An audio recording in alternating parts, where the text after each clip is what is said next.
السلام علیکم، good morning, آداب۔ آج میں تقریباً 2.5 مہینے بعد آپ سے مخاطب ہوں۔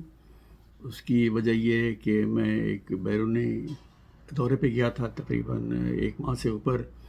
اور پھر وہاں سے جب واپس آیا تو اس کا جیٹ لیگ بہت لمبا چلا۔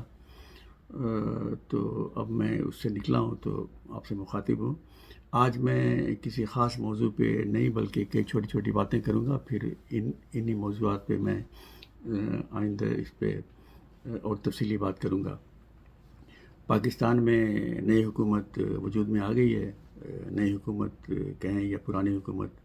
بہرحال تو اس میں جو خاص بات ہے وہ یہ کہ پہلے جو تھا وہاں پہ تھے شہباز شریف جب تھے وزیر اعظم، تو کچھ ہفتوں کے لیے صحیح، لیکن ان کا بیٹا پنجاب میں وہ وزیر اعلیٰ تھا۔ اب شہباز شریف وزیر اعظم ہیں تو ان کی بھتیجی جو ہیں وہ پنجاب کی ہیں وزیر اعلیٰ، اور ان کے بڑے بھائی جو ہیں وہ سپریم لیڈر ہیں۔ تو گویا کہ ڈائنسٹک پالیٹکس پاکستان میں چل رہی ہے، لیکن صرف پاکستان میں ہی ڈائنسٹک پالیٹکس نہیں ہوتی ہے، بنگلہ دیش میں بھی ہے، انڈیا میں بھی کچھ حد تک ہے، جو اپنا یہ گاندھی فیملی یا راجیو گاندھی، اندرا گاندھی وغیرہ، تو پھر اور اوپر ان کے نہرو، اور بہت سارے اور ممالک ہیں جہاں پہ یہ سلسلہ ہے، جس میں کہ بنگلہ دیش، کمبوڈیا میں جو لیڈر ہیں وہ تقریباً 35 سال سے بھی شاید وہ حکومت کر کے اپنے بیٹے کو بنا گئے ہیں اپنا جانشین، بلکہ وہ وہاں پہ وزیر اعظم بن چکا ہے ان کا بیٹا۔ اسی طرح سے آذربائیجان میں باپ بیٹے کی حکومت رہی ہے، اور وہاں پہ اب انڈونیشیا میں جو ہے وہاں پہ بھی جو ابھی 8 سال حکومت کرنے کے بعد، 8 سال یا 10 سال، ویجوکو جو بہت ہی کامیاب صدر تھے، وہ جانے سے پہلے ان کا بیٹا جو ہے وہ وہاں پہ جو پہلے وزیر دفاع تھا، وہ اس کے ساتھ مل کے وہاں کے اب نائب صدر بن گئے ہیں الیکشن جیت کے۔ تو یہ جو ڈائناسٹک پالیٹکس ہے، خاندانی جو سیاست، یہ صرف پاکستان میں ہی نہیں ہے لیکن مشرقی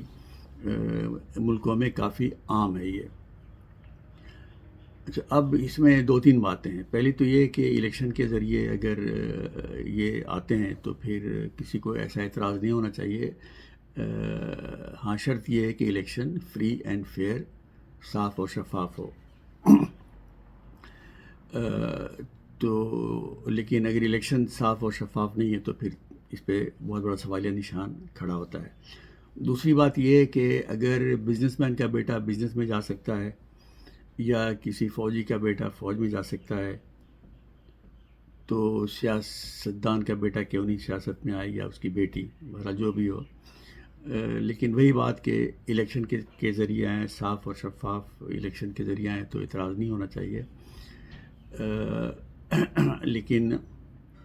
ایسا عام طور سے جہاں پہ بھی اس طرح کی حکومتیں ہوں، جہاں پہ کہ خاندان ہوں سیاست میں، تو عام طور سے ہوتا نہیں ہے۔ اب اسی سے ملتی جلتی ایک بات یہ ہے کہ جب بھی الیکشن ہوتا ہے اور کوئی بھی اس کا فیصلہ آتا ہے تو کہا جاتا ہے کہ عوام بہت ہی عقل مند ہے اور عوام کا فیصلہ ہوتا ہے۔ خیر، یقیناً عوام کا فیصلہ ہوتا ہے، لیکن عوام ہمیشہ عقل مندی سے فیصلہ نہیں کرتی ہے۔ اس کے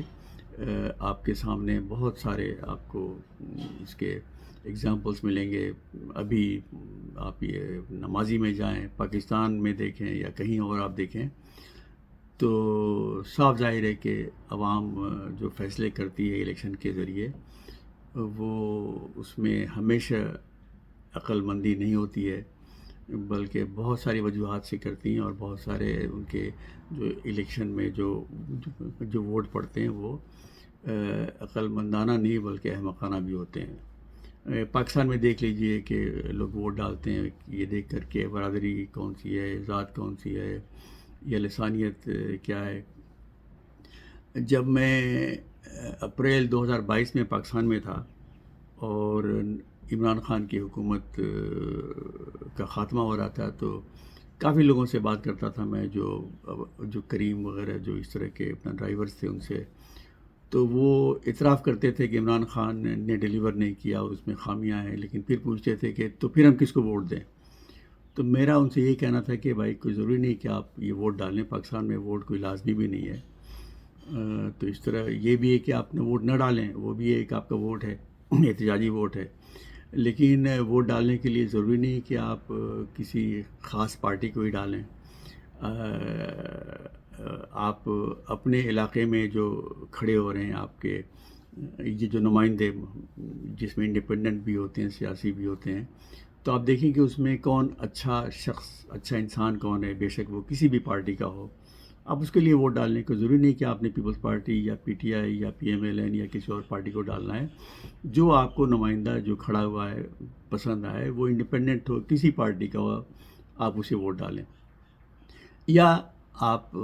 کچھ لوگ مل کے ایک نیا کینڈیڈیٹ کھڑا کریں، یا نئی پارٹی بنائیں، جیسے انڈیا میں کامیابی کے ساتھ ایک پارٹی آئی ہے آپ پارٹی کے نام سے، عام آدمی پارٹی، جس کی دلی میں کافی کامیاب حکومت ہے۔ بہرحال اب ایک چھوٹے سے موضوع پہ آتے ہیں کہ بہت عام ایک تاثر ہے کہ امریکہ جو ہے وہاں پہ بھی کوئی ڈیپ اسٹیٹ ہے، وہ امریکہ کو چلاتا ہے، چاہے کوئی بھی صدر آئے، لیکن پیچھے سے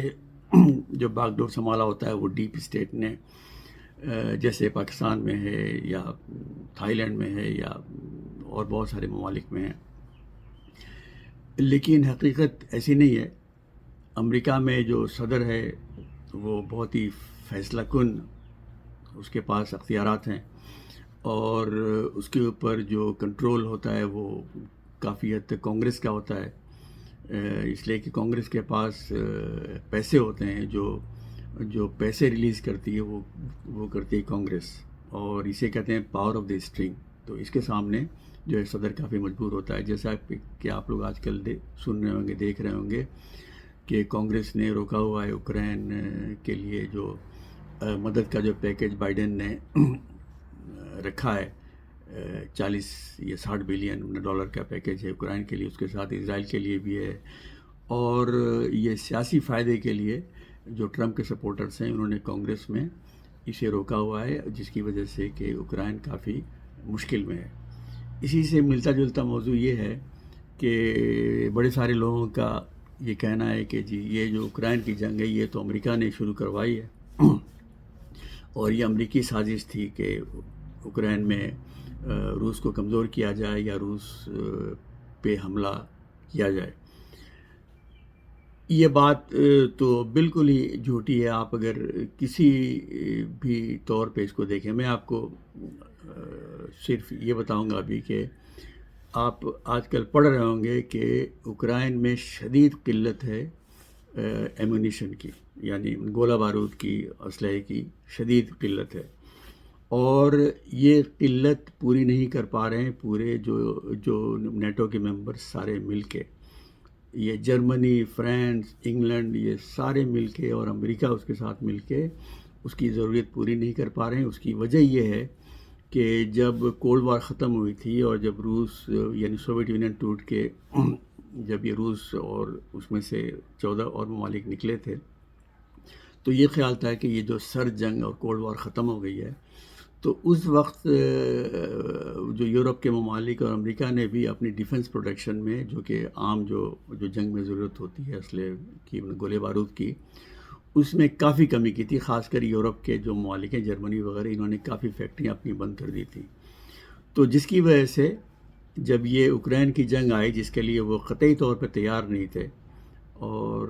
وہ ان کا خیال تھا کہ اب روس جو ہے کافی امن پسند ملک ہو چکا ہے اور اس کے ساتھ ہمارے بہت اچھے تعلقات ہیں اور رہیں گے، تو انہوں نے یہ پروڈکشن وغیرہ کی جو یونٹس تھی وہ بند کر دی تھی، اور ابھی سارے مل کے اب کوشش کر رہے ہیں کہ دوبارہ انہیں بحال کیا جائے۔ دوسری طرف آپ دیکھیں کہ روس کے پاس اسلحے کی کوئی کمی نہیں، اس لیے کہ وہ جنگ کے لیے ہمیشہ تیار تھا اور تیاری کر چکا تھا، تو اگر ذرا کھلے دل سے دیکھیں تو یہی کافی ہے یہ ثابت کرنے کے لیے کہ اوکرائن کی جنگ مغرب نے نہیں، امریکہ نے نہیں، بلکہ روس نے شروع کی، اور بالکل یہ کھلی ایک جارحی جنگ ہے، وار آف ایگریشن جسے کہتے ہیں۔ اچھا، پہلے بھی میں ایک چیز کہہ چکا ہوں، وہ پھر دہراتا ہوں، وہ یہ کہ دنیا میں ایک نحوست آ گئی ہے۔ یہ نحوست شروع ہوئی تھی یہ کووڈ سے، اور اس کا خاتمہ کہیں ہمیں نظر نہیں آتا۔ کووڈ سے ہم نکلے تو پھر اوکرائن کی جنگ آ گئی، اب یہ غزہ میں دیکھیں کیا ہو رہا ہے، کیا بربریت وہاں پہ ہو رہی ہے، اور وہاں پہ امریکہ کا جو رول ہے وہ انتہائی شرمناک ہے۔ اور کچھ ہیں جو امریکہ کو بلیم کرتے ہیں اوکرائن وار کے لیے، اور کچھ جو ہیں وہ ادھر جو مختلف سچویشنز میں لوگوں کی ہے مختلف رائے ہیں۔ کچھ ہیں جو فلسطین کو سپورٹ کرتے ہیں لیکن اوکرائن کی مذمت کرتے ہیں، کچھ اوکرائن کو سپورٹ کرتے ہیں، فلسطین میں مذمت کرتے ہیں۔ تو یہ سارا کھچ پچ جو ہے وہ چل رہا ہے، اور پوٹین جو ہیں وہ حکومت ان کی کہیں جانے کا نام نہیں لیتی۔ جو ان کا ایک جو بہت مشہور مخالف تھا، اسے تو انہوں نے قتل کروا دیا۔ دوسرا ایک بیچارہ اور کھڑا ہوا تھا جس نے 1,00,000 سگنیچرز بھی جمع کیے تھے ایز این انڈیپینڈنٹ کینڈیڈیٹ، تو وہاں پہ جو سگنیچرز کی چھان بین کر کے اسے کہا گیا کہ جی یہ سگنیچر جو ہیں جعلی ہیں، تو اسے کھڑا نہیں ہونے دیا گیا۔ یعنی کہ پوٹین نے تو الیکشن جیتنا ہی جیتنا ہے، کیونکہ سارا اسٹیٹ اپیریٹس اس کے ساتھ ہے، اس کے باوجود اسے یہ قبول نہیں کہ کوئی مخالف کوئی ایسا کینڈیڈیٹ کھڑا ہو جسے کوئی کچھ اچھی تعداد میں ووٹ مل جائے۔ تو پوٹین تو ابھی جو الیکشن ہونے والا ہے اس میں یقیناً کامیاب ہوں گے، اور اس طرح سے وہ 2030 تک حکمراں رہیں گے، یعنی کہ 30 سال سے اوپر ان کی حکومت ہو چکی ہوگی۔ لیکن جیسا کہ کہتے ہیں کہ مین پروپوزز گاڈ ڈسپوزز، کوئی ضروری نہیں کہ اس وقت تک ان کی حکومت رہے، اور میرا یہی خیال ہے کہ اس سے پہلے بہت ہی بے عزت ہو کر پوتین کو نکلنا پڑے گا۔ اور اسی طرح سے انڈیا میں تو تقریباً یقینی ہے کہ مودی جو ہے الیکشن جیتیں گے، اور ہندوتوا اور آگے بڑھے گا، لیکن آگے کیا ہوگا وہ بھی ایک سوالیہ نشان ہے۔ امریکہ میں مجھے یقین نہیں آتا کہ ٹرمپ دوبارہ سے صدر بن سکتے ہیں،